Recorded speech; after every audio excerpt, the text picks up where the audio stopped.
Sumiklab ang sunog sa isang mall sa Antipolo kaninang madaling araw. May unang balita, live, si James Agustin. James? Good morning. Inimbestigahan pa ng Bureau of Fire Protection kung ilang establishmento yung naapektuhan ng sunog na sumiklab sa isang mall. Dito po yan sa Marcos Highway sa Antipolo.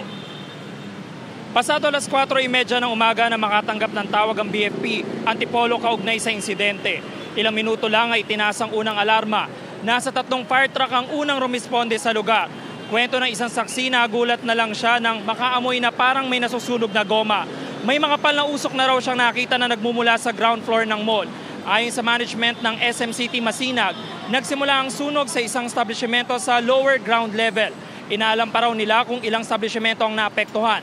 Sinubukan pa raw ng mga security guard na apulayin ng apoy pero hindi kinaya, kaya tumawag na sila ng tulong sa BFP. 5:20 AM na dineklara ang fire under control hanggang tuluyan itong naapula alas 6 ng umaga.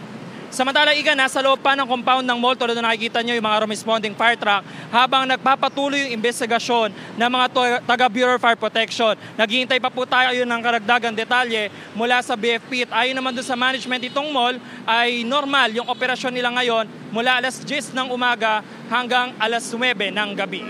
Yan ang unang balita mula rito sa Antipolo. Ako po si James Agustin para sa GMA Integrated News. Mga kapuso, know the weather before you go at mag-subscribe na sa GMA Integrated News sa YouTube. Para sa mga kapuso natin sa abroad, bisitahin ang GMA Pinoy TV at www.gmanews.tv.